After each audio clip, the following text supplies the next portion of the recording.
सभी भाइयों को, आप सभी प्यारे भाइयों का फिर से एक बार स्वागत है आपके अपने YouTube channel study hub BSc पर।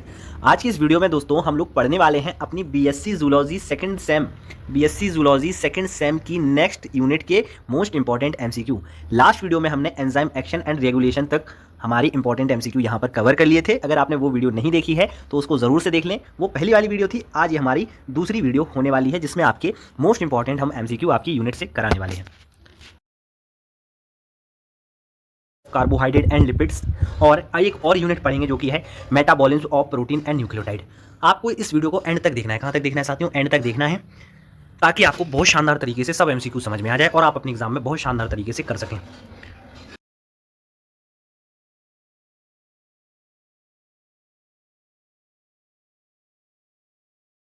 क्योंकि पीडीएफ चाहिए है, इस एमसीक्यू सीरीज की पीडीएफ चाहिए, तो आपको क्या करना है, इस वीडियो पे कम से कम आपको 100 लाइक कराने हैं।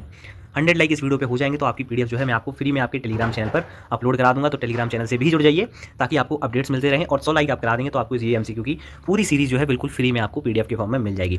ठीक है फ्रेंड्स, जल्दी से जल्द सब्सक्राइबर भी आपको बढ़ाना है।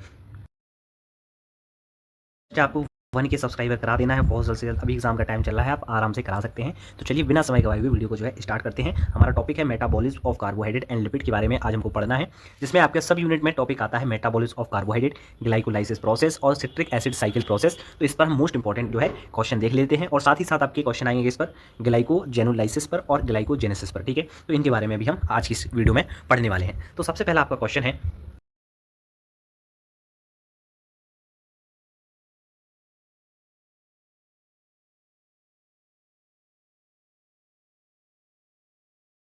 पायरुवेट में कन्वर्ट हो जाती है। ये आपकी प्रोसेस कहलाती है ग्लाइकोलाइसिस।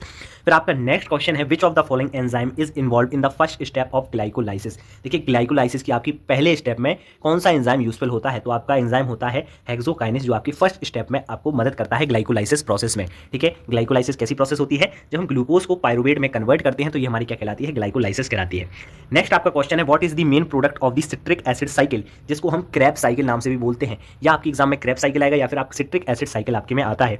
आपने सेमेस्टर फर्स्ट में भी ये बारे में पढ़ा रखा होगा। ठीक है फ्रेंड्स, तो मेन प्रोडक्ट क्या होता है हमारी क्रैब साइकिल का? वो होता है एटीपी का फॉर्मेशन होता है, इसमें NADH बनता है और FADH2 भी बनता है। ये हमारा प्रोडक्ट होता है। ठीक है, चलिए फ्रेंड्स, आपका नेक्स्ट क्वेश्चन है, what which of the following is a key regulatory enzyme in the citric acid cycle. इनमें से कौन सा एंजाइम सिट्रिक एसिड साइकिल में होता है? तो हमने ग्लाइकोलाइसिस में पहला क्या पढ़ा था? हेक्सोकाइनेस। फिर हमारा जो क्रैब साइकिल होता है उसमें कौन सा होता है? सिट्रेट का सिंथेसिस। सिट्रेट सिंथेसिस आपका एंजाइम होता है। क्या होता है? सिट्रेट सिंथेसिस आपका एंजाइम होता है। ठीक है, चलिए फ्रेंड्स, फिर है आपका, what is the primary function of pentose phosphate pathway. Pentose phosphate pathway का आपका प्राइमरी फंक्शन क्या होता है? तो ये एक ऐसी प्रोसेस है जिसमें किसका फॉर्मेशन होता है? NADPH का फॉर्मेशन होता है और राइबोस 5 फॉस्फेट का फॉर्मेशन होता है। तो इसका प्राइमरी फंक्शन क्या हो गया? To produce NADPH and ribose 5 phosphate. ठीक है, बहुत ज़्यादा इंपॉर्टेंट है ये आपके क्वेश्चन, तो बड़े ध्यान से आपको सुनना है साथियों। चैनल पे नए हो तो जरूर से सब्सक्राइब भी कर लीजिए चैनल को, बहुत शानदार आपके लिए कंटेंट में प्रोवाइड करा रहा हूँ। और साथ ही साथ आपकी बॉटनी और केमिस्ट्री का भी आपकी वीडियो जो है डलने वाली है, तो उनको देखना बिल्कुल ना भूलिएगा। विच of the following molecule is an intermediate in both glycolysis and gluconeogenesis. ठीक है, इनमें से ऐसा कौन सा मॉलिक्यूल है जो एज अ इंटरमीडिएट बनता है दोनों प्रोसेस में, ग्लाइकोलाइसिस में और ग्लूकोनियोजेनेसिस में? तो आपका PEP, जिसको हम क्या बोलते हैं? फॉस्फोएनोल पायरुवेट। क्या बोलते हैं? फॉस्फोएनोल पायरुवेट, जिसको PEP बोलते हैं। ये हमारा एज अ इंटरमीडिएट हमारी दोनों प्रोसेस में बनता है। ठीक है, याद रखिएगा। फिर आपका नेक्स्ट क्वेश्चन है, which of the following enzyme is involve in the conversion of glucose to glucose 6 phosphate during glycogenesis. Glycogenesis की प्रोसेस के दौरान ऐसा कौन सा एंजाइम है जो कि हमारी ग्लूकोज को कन्वर्ट करता है? किसमें? ग्लूकोज 6 फॉस्फेट में कन्वर्ट करता है। तो ग्लूकोकाइनेज आपका एक एंजाइम होता है जो कि इसका कन्वर्जन कराता है। फिर आपका नेक्स्ट क्वेश्चन है, which of the following is a product of glycogenolysis. इनमें से कौन सा ग्लाइकोजेनोलाइसिस का प्रोडक्ट होता है? तो ग्लूकोज 6 फॉस्फेट आपने लास्ट में पढ़ा था, जिसमें क्या हो रहा था? ग्लूकोज से क्या बनता था? ग्लूकोज 6 फॉस्फेट बनता था। तो ये आपका correct answer option number A सही हो जाएगा। Which of the following molecule is directly converted to glucose in the process of glucogenesis. तो ग्लूकोनियोजेनेसिस में ऐसे कौन से प्रोडक्ट बनते हैं डायरेक्ट ग्लूकोज से? तो आपका लैक्टेट बनता है, पायरुवेट बनता है, एसिटिल CoA भी बनता है, यानी कि ऑल ऑफ द अबव आपका करेक्ट आंसर हो जाएगा। नेक्स्ट क्वेश्चन है आपका, in glycogenesis the enzyme responsible for the elongation of the glycogen chain is. Glycogenesis process में ऐसा कौन सा एंजाइम रिस्पॉन्सिबल होता है जिससे कि ग्लाइकोजन की चेन का एलोंगेशन होता है? तो ग्लाइकोजन सिंथेज एक आपका ऐसा एंजाइम होता है जो कि एलोंगेशन कराता है ग्लाइकोजन का। फिर आपका नेक्स्ट क्वेश्चन आता है, लिसिस पर जो आपकी सब यूनिट का टॉपिक है, तो आपको पढ़ना है what is the main purpose of glycolysis. Glycolysis का मेन पर्पस क्या होता है? ग्लाइकोलाइसिस एक ऐसी प्रोसेस है जिसमें ग्लूकोज आपका पायरुवेट में कन्वर्ट होता है और एटीपी प्रोड्यूस होता है। ये दोबारा इसलिए दिया गया है क्योंकि ये इंपॉर्टेंट है, इसको स्टार मार्क कर लीजिए। फिर लिखा हुआ है which enzyme catalyse the rate limiting step in glycolysis. ऐसा कौन सा एंजाइम है जो कि रिएक्शन की रेट को लिमिट कर देता है ग्लाइकोलिसिस प्रोसेस में? तो आपका राइट आंसर हो जाएगा आपका फॉस्फोफ्रक्टोकाइनेज 1 यानी कि PFK1 एक ऐसा एंजाइम होता है। फिर आपका नेक्स्ट है which of the following is a product of citric acid cycle. तो सिट्रिक एसिड साइकिल में आपका एटीपी बनता है, साथ ही साथ क्या बनता है? ग्लूकोज बनता है, सॉरी आपका NADH बनता है। ठीक है, तो बोथ A एंड C आपका करेक्ट हो जाएगा। ठीक है, सिट्रिक एसिड साइकिल में आपका ग्लूकोज से तो बनाना ही है ना भाई, ग्लूकोज ही से तो आपकी क्या बनती है? ATP बनती है। तो ये कैसे हो जाएगा? ये रॉन्ग हो जाएगा। ठीक है, याद रखिएगा। Where does the citric acid cycle take place in eukaryotic cell. तो सिट्रिक एसिड साइकिल कहाँ होती है? माइटोकॉन्ड्रियल मैट्रिक्स में होती है। ठीक है, जो आप माइटोकॉन्ड्रिया का स्ट्रक्चर पढ़ेंगे उसमें जो आपकी एरिया होता है उसको बोलते हैं माइटोकॉन्ड्रियल मैट्रिक्स। ठीक है, power house of the cell भी हम इसको माइटोकॉन्ड्रिया को कहते हैं। तो वहीं पर हमारा क्या होता है? ATP का फॉर्मेशन होता है। Which pathway is primary responsible for generating ribose 5 phosphate. तो पेंटोस फॉस्फेट पाथवे आपका एक ऐसा पाथवे होता है जो कि रिस्पॉन्सिबल होता है राइबोस 5 फॉस्फेट ग्रुप की फॉर्मेशन के लिए। हमने पहले भी पढ़ लिया है। What is the starting molecule for gluconeogenesis. ऐसा कौन सा मॉलिक्यूल है जिससे कि ग्लूकोनियोजेनेसिस आपकी प्रोसेस स्टार्ट होती है? तो ये होती है पायरुवेट से आपके कन्वर्जन से। ठीक है फ्रेंड्स, आपका नेक्स्ट क्वेश्चन है which of the following is true about glycogenolysis. तो इनमें से कौन सा स्टेटमेंट ट्रू है आपका ग्लाइकोजेनोलाइसिस पर? तो इसमें क्या होता है? It involves the breakdown of glycogen into glycogen 6 phosphate. इसमें क्या होता है? ग्लाइकोजन का कन्वर्ट होता है ग्लूकोज 6 फॉस्फेट ग्रुप में। ठीक है फ्रेंड्स, फिर आपका नेक्स्ट क्वेश्चन है which of the following enzyme is involve in glycogenesis. ऐसा कौन सा एंजाइम है जो कि ग्लाइकोजेनेसिस में इंपॉर्टेंट होता है? ये मैंने पहले भी बता दिया है, स्टार मार्क कर लीजिए। ग्लाइकोजन सिंथेज आपका वो एंजाइम होता है। ठीक है, ये आपने कर लिया है, ये इतना इंपॉर्टेंट नहीं है, इसको भी आप इसके मार सकते हैं। अब कुछ क्वेश्चन आपके ग्लाइकोजेनोलाइसिस और ग्लाइकोजेनेसिस पर करते हैं। देखिए मैं आपकी हर यूनिट को बहुत ही ब्रीफ में आपके MCQ कवर करा रहा हूं, तो आपको बड़े ही ध्यान से चुनना है, तो बड़े ही ध्यान से आपको चैनल को सब्सक्राइब भी कर लेना है प्यारे भाई। पहला क्वेश्चन है आपका which enzyme is responsible for the breakdown of glycogen into glucose 1 phosphate during glycogenolysis. Glycogenolysis एक ऐसी प्रोसेस है जिसमें किसमें आपका ग्लाइकोजन कन्वर्ट किसमें हो रहा है? ग्लूकोज 1 फॉस्फेट में कन्वर्ट हो रहा है। तो कौन से एंजाइम के द्वारा हो रहा है? तो आपका ग्लाइकोजन फॉस्फोराइलेज के द्वारा आपका ये कन्वर्जन होता है। ग्लाइकोजेनेसिस का प्राइमरी फंक्शन क्या है? इसका प्राइमरी फंक्शन होता है ग्लाइकोजन को सिंथेसिस करना, किससे? ग्लूकोज से। ठीक है, याद रखिएगा। Which of the following molecule is used to add glucose unit into glycogenesis. ऐसा कौन सा मॉलिक्यूल है जो ग्लूकोज की यूनिट को हमारी ग्लाइकोजेनेसिस प्रोसेस में ऐड करता है? तो वो होता है UDP ग्लूकोज। क्या होता है? UDP ग्लूकोज होता है। ठीक है फ्रेंड्स, आपका नेक्स्ट क्वेश्चन है which of the following enzyme is inhabited bye glucose 6 phosphate during glycogenesis. तो आपका कौन सा हो जाएगा? आपका राइट आंसर ग्लाइकोजन आपका फॉस्फोराइलेज आपका राइट आंसर हो जाएगा। ठीक है, which of the following hormone promote glycogenolysis. तो ग्लूकाजॉन आपका एक ऐसा हार्मोन होता है जो कि इस प्रोसेस को प्रमोट करता है। ठीक है, अब हम कुछ क्वेश्चन पढ़ते हैं lipids biosynthesis of palmitic acid and कीटोजेनेसिस पर। ठीक है, तो यहाँ पर पहला क्वेश्चन है which of the following is the primary product of fatty acid biosynthesis. इनमें से कौन सा एक प्राइमरी प्रोडक्ट होता है फैटी एसिड बायोसिंथेसिस का? तो हमारा कौन सा होता है? पामिटिक एसिड होता है। राइट आंसर B सही हो जाएगा। The biosynthesis of palmitic acid primary occur in which part of the cell. तो हमारी पामिटिक एसिड का बायोसिंथेसिस कौन से सेल के कौन से पार्ट में होता है? तो आपकी साइटोप्लाज्म में होता है। किसमें होता है? साइटोप्लाज्म में होता है। Which enzyme catalyse the committed step in the biosynthesis of palmitic acid. ऐसा कौन सा एंजाइम है जो कि हमारे बायोसिंथेसिस के प्रोसेस को कैटलाइज करता है और उसके स्टेप की रिएक्शन को बढ़ाता है? तो वो होता है आपका एसिटिल CoA कार्बोलेज एंजाइम। ठीक है, याद रखिएगा। Which of the following is required for the elongation of palmitic acid during fatty acid synthesis. जब फैटी एसिड का सिंथेसिस होता है उस टाइम पे ऐसा कौन सा मटेरियल आपका रिक्वायर्ड होता है जो कि पामिटिक एसिड का क्या करता है? एलोंगेशन करता है। तो आपका मेलोनिन CoA जो है आपका करेक्ट आंसर हो जाएगा। फिर नेक्स्ट क्वेश्चन है आपको what is the role of NADPH in the biosynthesis of palmitic acid. NADPH का क्या रोल है? तो ये एक as a reducing agent work करता है। कहाँ पर? जब हम फैटी एसिड का सिंथेसिस करते हैं। ठीक है, in the process of ketogenesis which molecule is primary produced in the liver. जब कीटोजेनेसिस प्रोसेस होती है तो हमारी लीवर में कौन सा प्रोडक्ट बनता है? राइट आंसर हो जाएगा आपका एसिटोएसीटेट हमारे लीवर में फॉर्मेशन होता है। Which of the following condition typically promotes कीटोजेनेसिस। कौन सी ऐसी प्रोसेस है जो कि हमारी कीटोजेनेसिस प्रोसेस को प्रमोट करती है? और क्या हो सकते हैं आपके?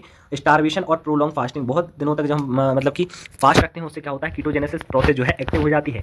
विच of the following is the first step in ketogenesis. Ketogenesis का फर्स्ट स्टेप क्या है? Formation of acetoacetyl CoA from 2 molecule of acetyl CoA।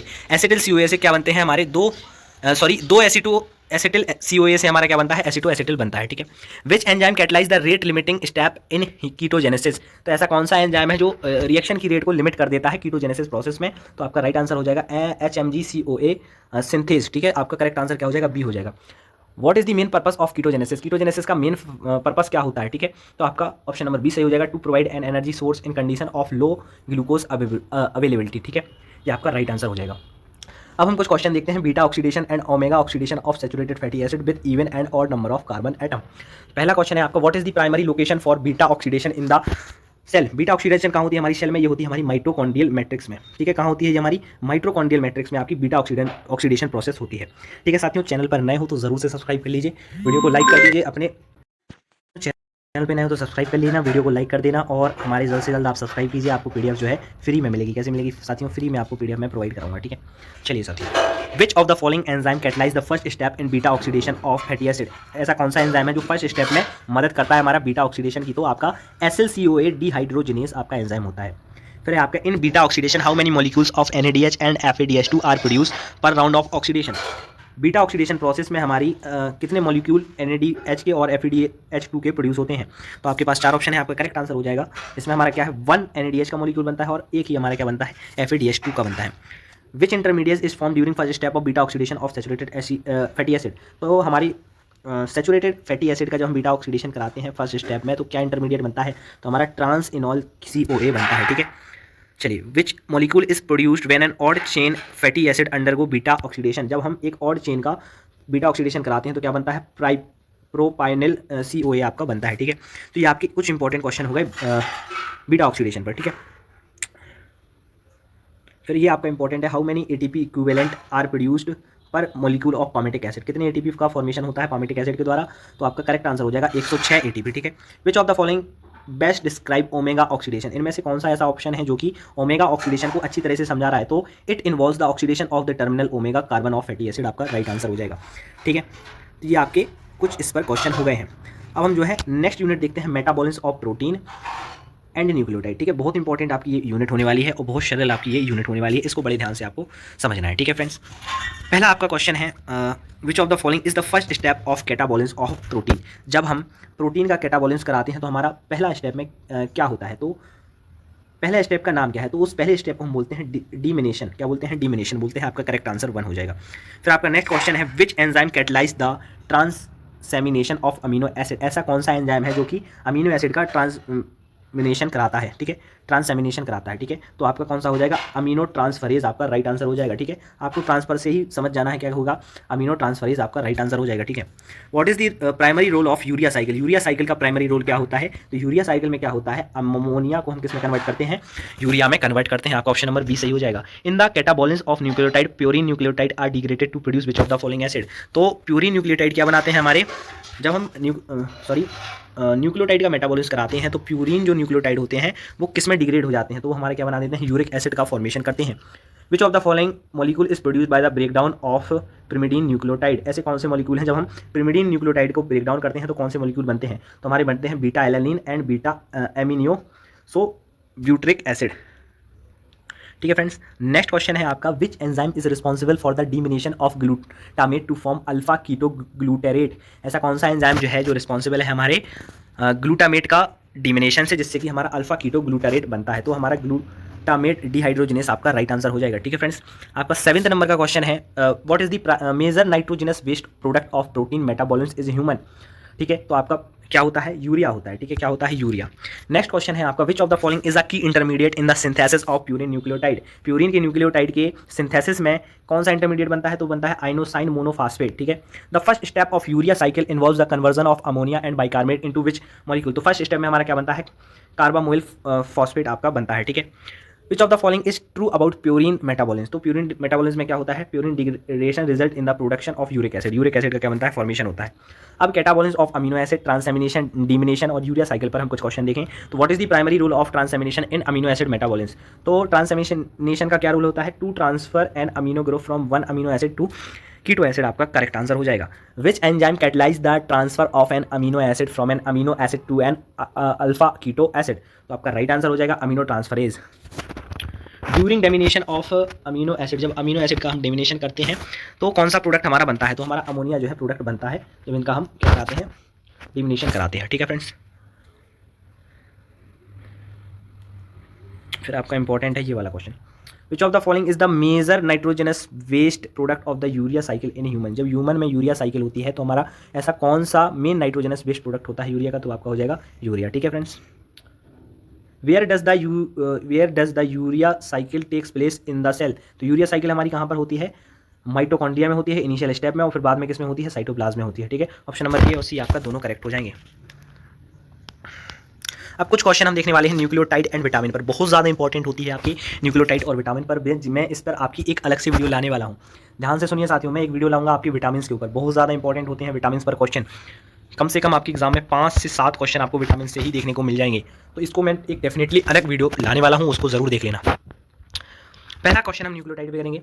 Which of the following is a purine base found in nucleotide. ऐसा कौन सा purine है जो हमारे nucleotide में पाया जाता है, तो आपने पढ़ रखा है बचपन से, एडिनाइन होता है। क्या होता है, एडिनाइन होता है। ठीक है, फिर आपका नेक्स्ट क्वेश्चन है which of the following is the precursor molecule for the synthesis of purine nucleotide. तो राइबोस 5 फॉस्फेट आपका करेक्ट आंसर हो जाएगा। Which enzyme catalyse the conversion of ribo nucleotide two deoxy ribo nucleotide. तो आपका correct answer होता है ribo nucleotide reductase, आपका right answer हो जाएगा। Which of the following nucleotide is required for DNA synthesis. ऐसा कौन सा न्यूक्लियोटाइड है जो कि रिक्वायर है किसके लिए, डीएनए सिंथेसिस के लिए। तो आपका करेक्ट आंसर होता है DDTP। ठीक है, ये इतने इंपॉर्टेंट नहीं, ये वाला आपका इंपॉर्टेंट है, इसको ध्यान से सुनिए। What is the end product of purine nucleotide degradation in human. तो आपका क्या होता है, यूरिक एसिड होता है। ठीक है, एंड प्रोडक्ट में। विच of the primary function of ATP, ATP क्या कराते हैं, एनर्जी प्रोवाइड कराते हैं आपका सेलुलर के लिए। ठीक है, सेल्स के लिए। विच of the following nucleotide is found in RNA but not in DNA. तो डीएनए में क्या नहीं पाया जाता है, यूरेसिल नहीं पाया जाता है। ठीक है, अब कुछ क्वेश्चन आ गए हैं आपके विटामिन पर, बहुत ध्यान से सुनना है इनको। विच vitamin is necessary for the proper functional of visual cycle. Visual cycle के लिए यानी कि दिव्य दृष्टि के लिए कौन सा विटामिन जरूरी होता है, तो होता है आपका विटामिन ए। ठीक है, नेक्स्ट क्वेश्चन है आपकी विटामिन ए की deficiency in vitamin B1 can lead to. Vitamin B1 की डेफिशिएंसी से क्या होता है, बेरी बेरी आपका रोग होता है। बी से याद रखना है, बेरी बेरी। ठीक है, which vitamin is important for the synthesis of collagen and also and antioxidant. Collagen के फॉर्मेशन में और एंटीऑक्सीडेंट के रूप में कौन सा विटामिन मदद करता है, विटामिन सी आपका करेक्ट आंसर हो जाएगा। इसी बात पे आपको चैनल पर सब्सक्राइब कर लेना है, सब्सक्राइब कर लीजिए भाई, सब्सक्राइब कर लीजिए, subscribe. Which vitamin is essential for the absorption of calcium and phosphorus in the gut. तो विटामिन डी आपका इसमें मदद करता है कैल्शियम के एब्जॉर्प्शन में और फास्फोरस के एब्जॉर्प्शन में। ठीक है, which vitamin deficiency is associated with the condition known as rickets in child. तो रिकेट्स कौन सी वजह से होता है, विटामिन डी की वजह से आपका रिकेट्स हो जाता है। Which vitamin act as a coenzyme in the metabolism of amino acid and the synthesis of neurotransmitter. तो आपका बी ऑप्शन सही हो जाएगा, विटामिन बी से। ठीक है, क्लॉटिंग में कौन सा विटामिन मदद करता है, विटामिन के मदद करता है। ठीक है, ठीक है फ्रेंड्स। फिर आपका नेक्स्ट क्वेश्चन है where in the cell does the mitochondrial respiratory chain occur. कहाँ पर होता है भाई, माइटोकॉन्ड्रिया की इनर मेम्ब्रेन में ये हमारा फंक्शन होता है। ठीक है, तो ये आपके क्वेश्चन थे कुछ इंपॉर्टेंट जो हमने आज की इस वीडियो में डिस्कस किए। बाकी आप देख सकते हैं जो आपके क्वेश्चन है। ठीक है, वीडियो अच्छी लगी तो वीडियो को लाइक कर देना, चैनल पे नए हो तो चैनल को सब्सक्राइब कर देना। मिलते हैं आपसे नेक्स्ट वीडियो में, जब तक के लिए जय हिंद जय भारत। और हाँ, आपसे फिर से एक बार निवेदन करना चाहूँगा, चैनल पे नए हो सब्सक्राइब कर लीजिएगा। वीडियो को आपको क्या कर लेना है, वीडियो को जो है लाइक कर देना है, चैनल को सब्सक्राइब कर लेना है। मिलते हैं आपसे नेक्स्ट वीडियो में, तब तक के लिए जय हिंद जय भारत। वीडियो जितना ज़्यादा लाइक होगी आपको उतना ज़्यादा फ्री में आपको कंटेंट मिलने वाला है। ठीक है, बाय बाय फ्रेंड्स।